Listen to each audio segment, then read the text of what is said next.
जिनका 2 अक्षर का नाम शिव, शिव लेने से ही पाप नष्ट होते, भूत बाधाएं कोसों दूर भागती। 2 अक्षर का ही नाम चराचर ब्रह्मांड में हिला रहा और तू उनका अपमान कर रहा। मेरा पिता जरूर है लेकिन तू दंड का भागी है, तुझे दंड मिलना चाहिए। बहुत कहा सती ने, अपने पिता से लड़ गई।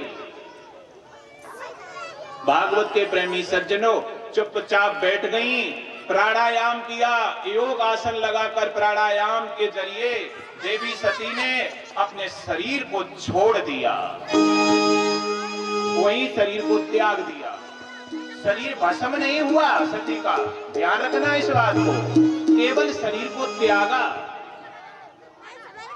योगचर्या के बल से शरीर का त्यागन हुआ, यानी सती मृतक हो गई और दोनों गढ़ जो संग गए थे उन्होंने हल्ला मचा दिया। हल्ला यज्ञ पर हुआ, यज्ञ कोई खेल नहीं होता। ऋषि ने उसी समय, भृंगु ऋषि ने मंत्र उच्चारण किए और जैसे ही यज्ञशाला में आहुति लगी वैसे ही यज्ञशाला से 1 करोड़ यक्ष उत्पन्न हो गए, लड़ाई करने लगे। भागवत ग्रंथ कहता एक कृत्या नाम की राक्षसी भी उत्पन्न हुई। उस राक्षसी ने उन दोनों गढ़ों को बहुत मारा, बहुत पीटा और दोनों को भगा दिया। कथा के प्रेमी सज्जनों दोनों लौट कर आए, भगवान भोले बाबा से कहा करके, भगवान भोले बाबा आग बबूला हो गए। क्यों नहीं होते? एक तो बगैर बुलाए चली गई सती, उसके बाद भी अपमान हुआ और दक्ष देखता रहा, सती अपने प्राण छोड़ती रही, कुछ नहीं कह सका। उन्हें इतनी गुस्सा आई, उन्होंने तुरंत अपनी एक जटा को उखाड़ा और जैसे शिला से पटका वैसे ही शिला से एक वीरभद्र नाम का बहुत विशाल पराक्रमी योद्धा प्रकट हो गया। भागवत के प्रेमी सज्जनों शिव पुराण पढ़ लेना।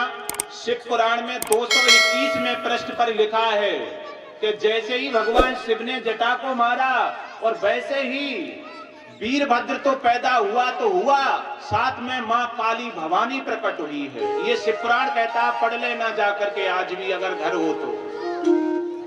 काली माता प्रकट है, शिव पुराण का प्रमाण, भागवत का प्रमाण ये है। वीरभद्र हुआ और आते ही आते बोला, पिताजी मुझे क्यों बुलाया, क्यों तुमने उत्पन्न किया? भगवान भोले बाबा बोले कि तुम शीघ्र चले जाओ कनखल और यज्ञ का विध्वंस करो, नाश विनाश करो और तुम हमारे नंदी को साथ ले जाओ। ध्यान रखना, हम आपको बता चुके अभी वही बात प्रयाग वाली, नंदी संग जा रहे हैं। नंदी कह चुके थे प्रयाग में, सुन दक्ष मैं तुझे मरवा दूंगा, तूने मेरे गुरु का अपमान किया है और देवता जितने तुम हंस रहे हो तुम्हारे दांत तोड़वा दूंगा। वही समय आ गया, नंदी संग गए और जाकर के कनखल में पहुंचे। वैसे ही लड़ाई शुरू। वीरभद्र मां काली के सामने कौन टिक सकता? जाते ही जाते उन्होंने यज्ञ का नाश विनाश किया और दक्ष का सर काटा, यज्ञशाला में स्वाहा। जितने देवता हंसे थे उनके दांत तोड़े यज्ञ में स्वाहा, भुजाएं काटी यज्ञ में स्वाहा। यज्ञ का नाश विनाश हो गया। उन्हीं देवताओं के सर दांत टूटे जो हंसे थे। ध्यान रखना, गुरु का कभी अपमान मत करना, गुरु की बात पर कभी मत हंसना, ना यही परिणाम होगा। ये शिव पुराण और भागवत कहती है। ऐसा उपद्र हुआ, यज्ञ विध्वंस हो गया। कथा के प्रेमी सज्जनों, वो यज्ञ होना भी बहुत जरूरी था जन कल्याण के लिए। उसी समय नारायण भगवान और ब्रह्मा जी के पास गए नारद जी, कहा प्रभु आप यज्ञ करवा दो, यज्ञ पूरा नहीं हुआ नुकसान हो जाएगा सृष्टि में। उन्होंने आकर भगवान भोले बाबा की अन्य विनय की। अन्य विनय करने के बाद यज्ञ तो संपन्न हुआ।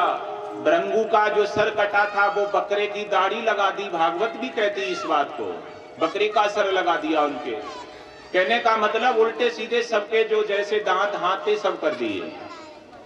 माताओं बहनों भाइयों, यज्ञ तो पूरा हुआ। लेकिन भगवान भोले बाबा फफक फफक कर रोने लगे, कहने लगे सुनो सती, तुमने हमारे